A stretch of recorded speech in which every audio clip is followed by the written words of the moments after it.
Good morning बच्चों।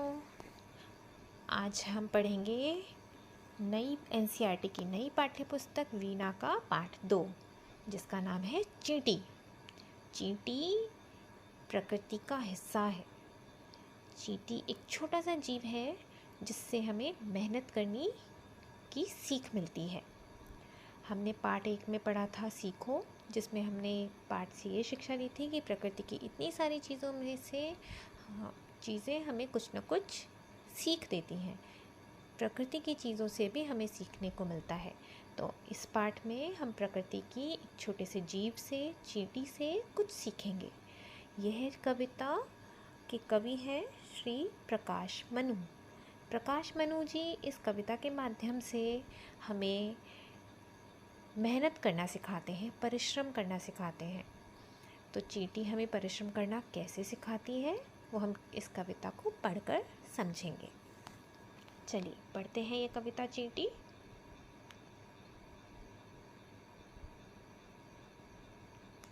हर पल चलती जाती चींटी। हर पल का अर्थ होता है हर समय, जो बिना रुके चलती जाती है। पल का मतलब होता है समय, या फिर हम बोल सकते हैं वक्त। हर वक्त हर समय चींटी चलती जाती है और श्रम का राग सुनाती चींटी। श्रम होता है मेहनत, मतलब परिश्रम, हार्ड वर्क। और चींटी क्या करती है? चलती जाती है और गाना गाती जाती है। और गाना किसका गाती है? मेहनत का, कि हमें मेहनत करते रहनी चाहिए। राग का अर्थ होता है गाना। तो चींटी हर वक्त चलती जाती है, हर समय चलती जाती है और परिश्रम के ऊपर गाना गाती जाती है। यहाँ पर राग सुनाना एक मुहावरा भी है। राग सुनाना का अर्थ होता है एक ही बात को बार बार दोहराना।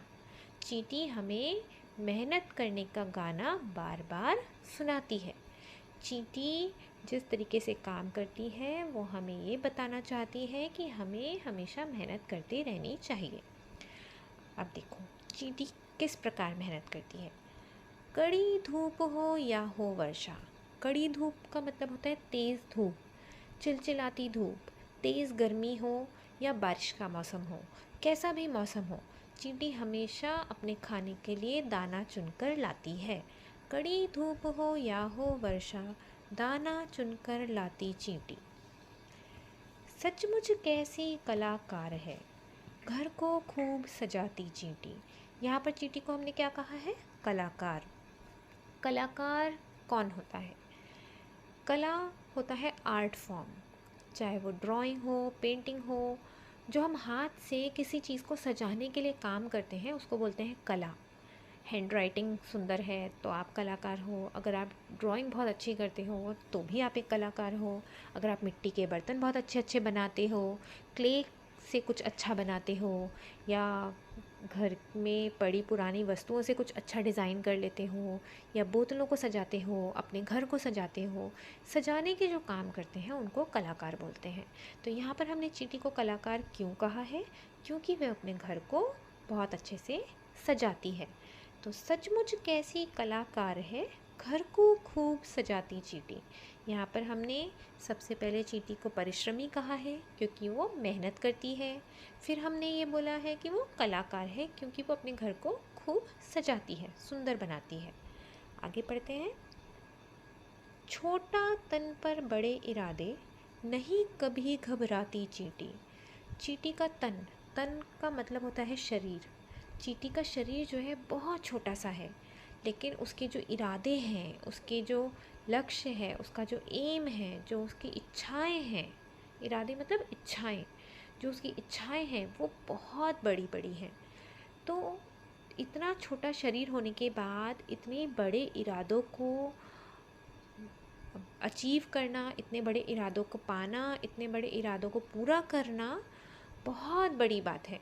तो लेकिन इतनी बड़ी इरादों के बाद भी वो कभी भी घबराती नहीं है, डरती नहीं है और अब मेहनत करती जाती है। तो यहाँ पर चींटी को हमने निडर बोला है। निडर मतलब जो डरता नहीं है, किसी चीज़ से घबराता नहीं है, उसको हम निडर बोलते हैं। तो छोटा सा शरीर होने के बाद भी उसके इरादे बहुत बड़े बड़े हैं, और इतने बड़े इरादों को पूरा करने के लिए वो बहुत मेहनत करती है, और उस मेहनत को करने से कभी भी घबराती नहीं है। नन्हे नन्हे पैर बढ़ाकर पर्वत पर चढ़ जाती चींटी। नन्हे नन्हे का अर्थ होता है छोटे छोटे। चींटी छोटी सी है, चींटी का शरीर छोटा सा है, तो उसके पैर भी छोटे छोटे होते हैं। तो छोटे छोटे से पैर बढ़ाकर, पैर मतलब कदम, जब हम अपने पैरों को आगे बढ़ाते हैं तो हम उसको बोलते हैं कदम। तो हम छोटे छोटे कदम को बढ़ा करके अपने लक्ष्य को पा सकते हैं। तो ऐसे ही हमें यहाँ पर बताया गया है कि चींटी के जो छोटे छोटे पैर हैं वो उनको बढ़ाकर पहाड़ भी चढ़ सकती है। पर्वत यानी कि पहाड़, पहाड़ मतलब माउंटेन, वो पहाड़ भी चढ़ सकती है। काम बड़े करके दिखलाती, जहाँ कहीं अड़ जाती चींटी। अड़ जाना, अड़ जाना मतलब ज़िद करना, किसी भी एक चीज़ को लेकर के उस पे रुक जाना। या फिर हम ये बोल सकते हैं कि अगर आपने कुछ करने का ठान लिया है, मतलब डिटरमाइन कर लिया है, नहीं मुझे ये काम करना ही है, मुझे बड़ा होकर के एक साइंटिस्ट बनना है, तो मैं सोच लूँ अगर तो, और उसके लिए मैं मेहनत करूँ तो मैं वो काम करके दिखा सकता हूँ। तो ऐसे ही चींटी है, चींटी अगर कोई काम सोच लेती है कि मुझे करना ही है, और उस काम को लेकर के वो ज़िद करती है या अड़ जाती है, तो वो बड़े बड़े काम भी करके दिखाती है। मेहनत ही पूजा है प्रभु की, हमको यही सिखाती चींटी। प्रभु माने कि भगवान, ईश्वर, हम जब भी अपने दिन की शुरुआत करते हैं, सुबह सुबह नहा धोकर भगवान की पूजा करते हैं और उसके बाद अपने दिन की शुरुआत करते हैं, अपना काम करते हैं, स्कूल जाते हैं, मेहनत करते हैं, पढ़ाई करते हैं, खेलते हैं। तो चींटी हमें क्या सिखाती है कि हम भगवान के सामने बैठ करके हाथ जोड़ के पूजा करें, वो बिल्कुल उसके बराबर है कि हम अपने काम को ईमानदारी से, मेहनत से करें। अगर हम अपने काम को पूरी मेहनत से करते हैं, पूरी ईमानदारी से करते हैं, तो वो भगवान की पूजा के बराबर माना गया है। तो ये हमको चींटी सिखाती है। चींटी हमको मेहनत करना सिखाती है, और ये सिखाती है कि हमें कभी भी उस मेहनत से डरना नहीं चाहिए, घबराना नहीं चाहिए। भले ही हमारा लक्ष्य बहुत बड़ा है, बट हमें उसको पाने के लिए छोटे छोटे कदम बढ़ाने हैं और अपने लक्ष्य को पाना है। घबरा करके बीच में रुकना नहीं है। तो इस कविता के माध्यम से कवि प्रकाश मनु हमें मेहनत करना सिखाने की बात कहते हैं। इस कविता के माध्यम से हम प्रकृति के एक छोटे से जीव चींटी से कितनी बड़ी बात सीखते हैं कि हमें मेहनत करनी चाहिए, मेहनत से डरना नहीं चाहिए। तो बच्चों, आज से आप अच्छे से मेहनत करना और अपने काम को, अपने लक्ष्य को पाना। तो चलिए, अब आज का वीडियो हम यहीं ख़त्म करते हैं। इसके बाद नए वीडियो में मिलेंगे इसके प्रश्नोत्तर और व्याकरण के साथ। Thank you.